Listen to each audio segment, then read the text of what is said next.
Okay, let's talk about the sandwich. The story goes that a single sandwich, eaten by a young man named Gavrilo Princip, somehow started World War One. It's a neat story. It makes history seem simple. But history usually isn't simple. And this story, while it has a tiny bit of truth, is mostly just a story. Here's what really happened on June 28th, 1914, in Sarajevo. Sarajevo was then part of Austria-Hungary. Archduke Franz Ferdinand was visiting the city. He was heir to the Austro-Hungarian throne. This was a big deal. He was there for military inspections, but it was also a date with meaning.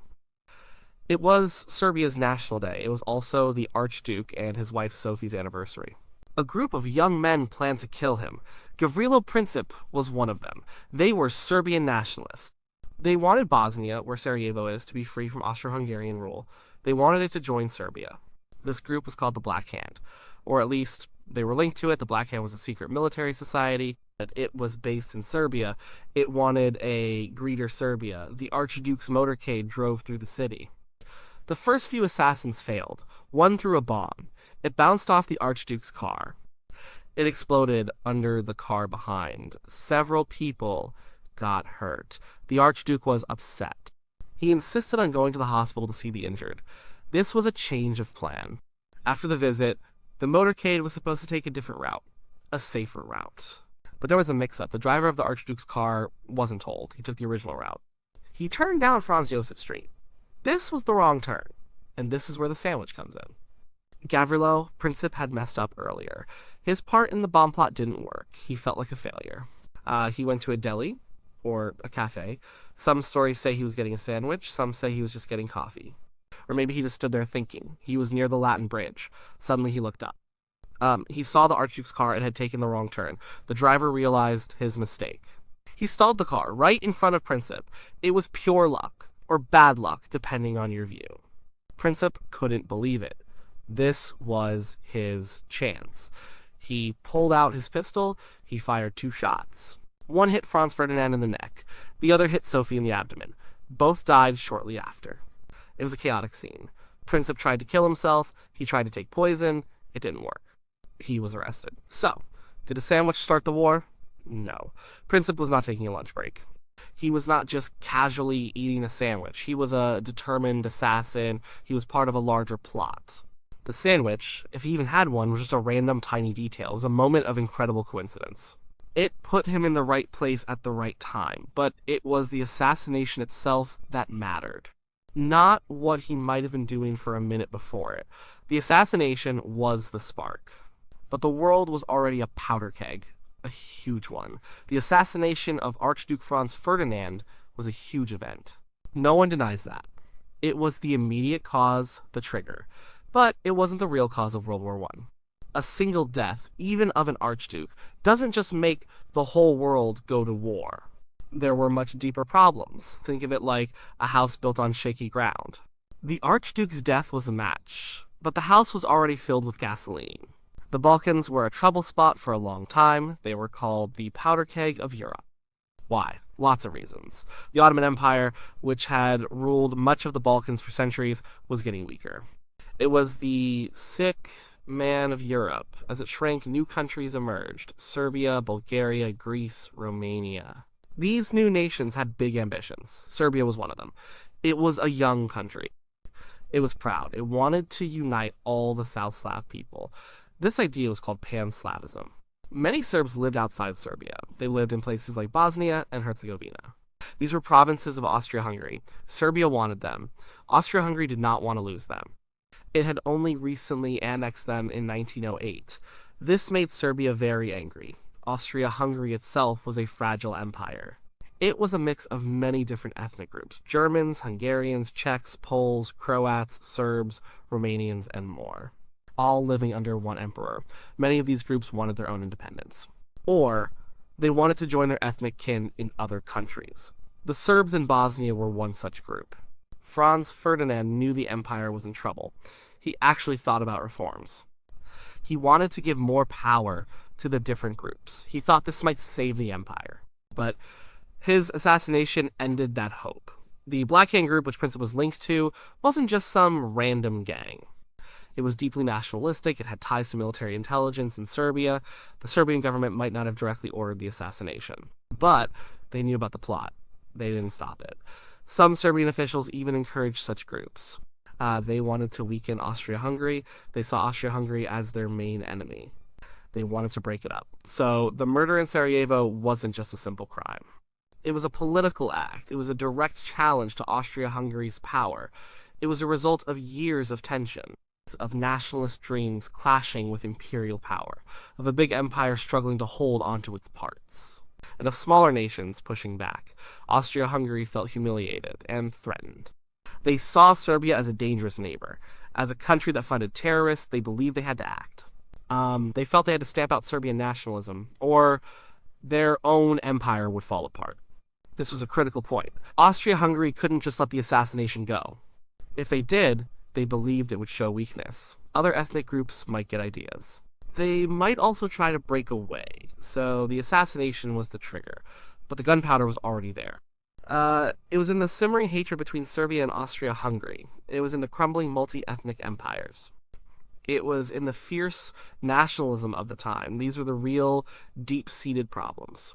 A sandwich had nothing to do with any of that, so the Archduke was dead, Austria-Hungary was furious. Yes, they blamed Serbia. They saw it as a direct attack, but Austria-Hungary wasn't strong enough to just attack Serbia on its own.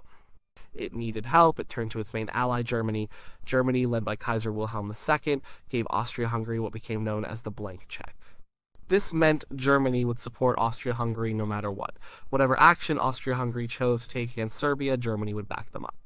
This was a huge gamble. Germany was basically saying, go ahead, do what you need to do.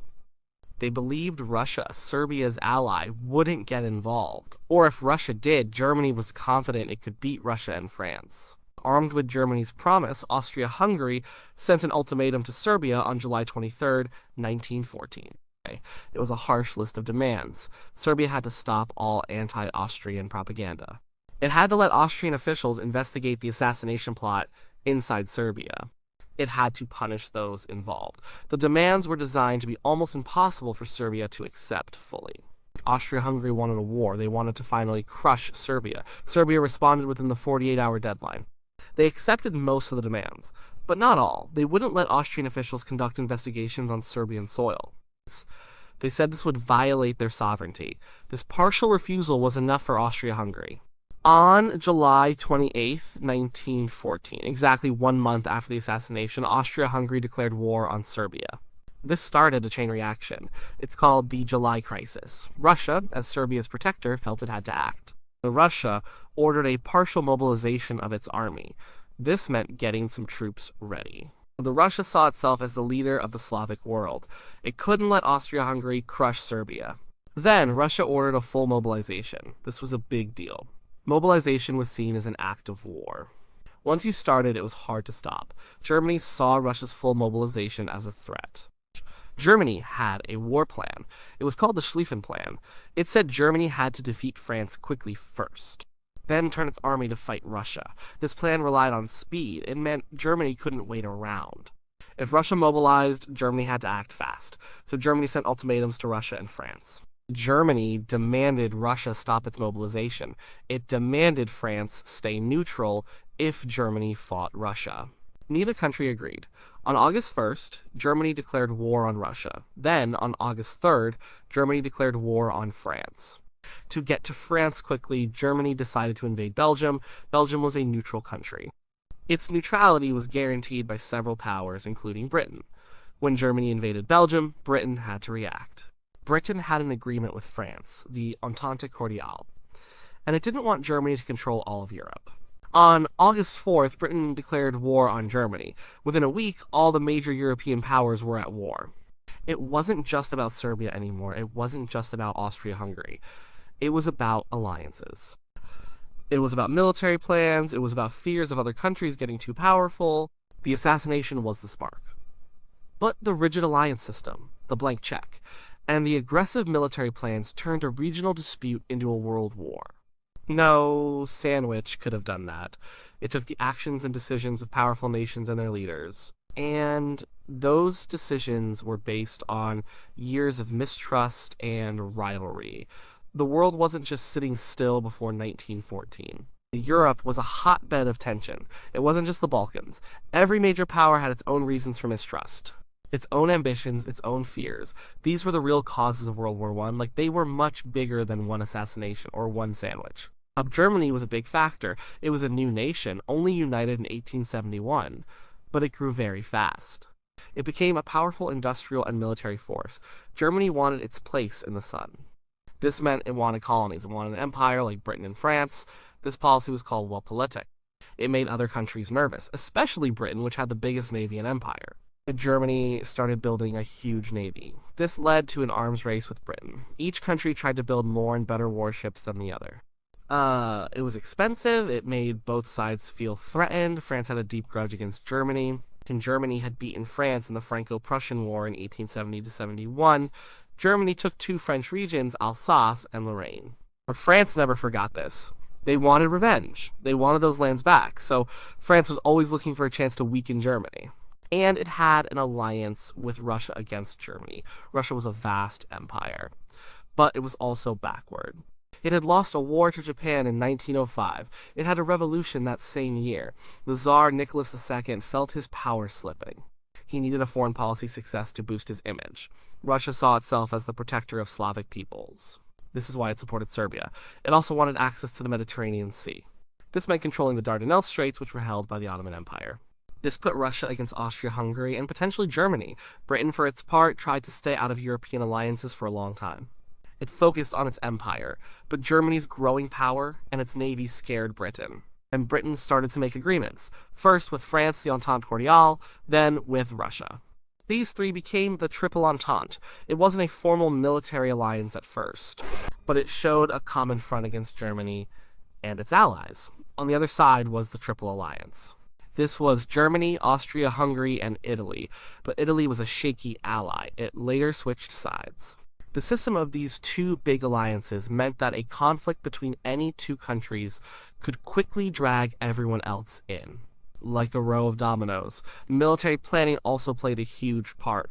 Armies had detailed plans for how to fight a war.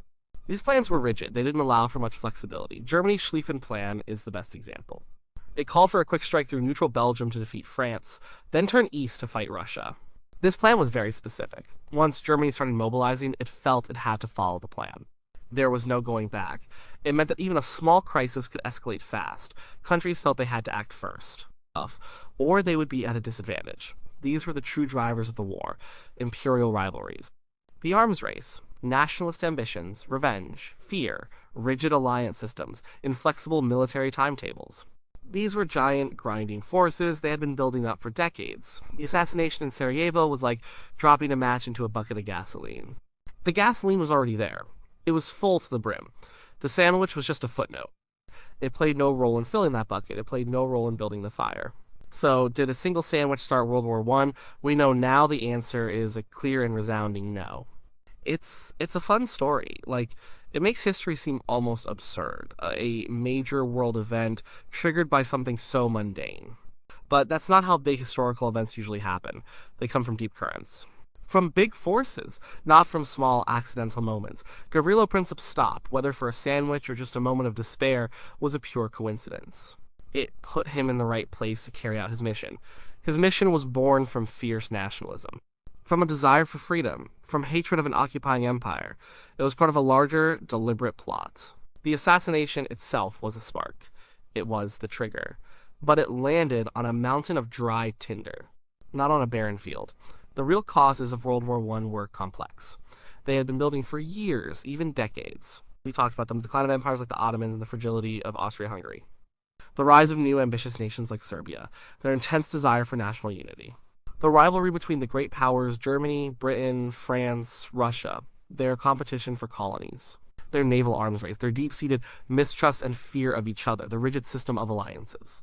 The inflexible military plans that made quick escalation almost inevitable. These were the forces that pulled Europe into war. The assassination of Franz Ferdinand provided the excuse. It gave Austria-Hungary a reason to move against Serbia. Germany's blank check emboldened Austria. Russia's support for Serbia brought in Germany. Germany's war plans brought in France and then Britain.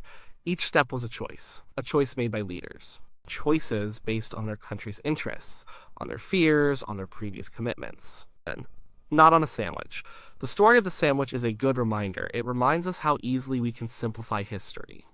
We look for a single easy answer, a single cause, but history is rarely that neat. Big events almost always have many layers, many causes. They are like a huge complex machine. Many gears turn together. One small gear might jam, but the machine was already built. Its purpose was already set. So, when you hear that a sandwich started World War I, you can smile. You can see it for the bit of folklore it is, a small, almost unbelievable detail from a moment of immense tension. But then you can remember the real story, the story of empires and nations, of power and ambition, of fear and miscalculation. That's the story that led to 4 years of brutal war. A war that changed the world forever, and it happened long before anyone ever thought about Gavrilo Princip's lunch, or lack thereof.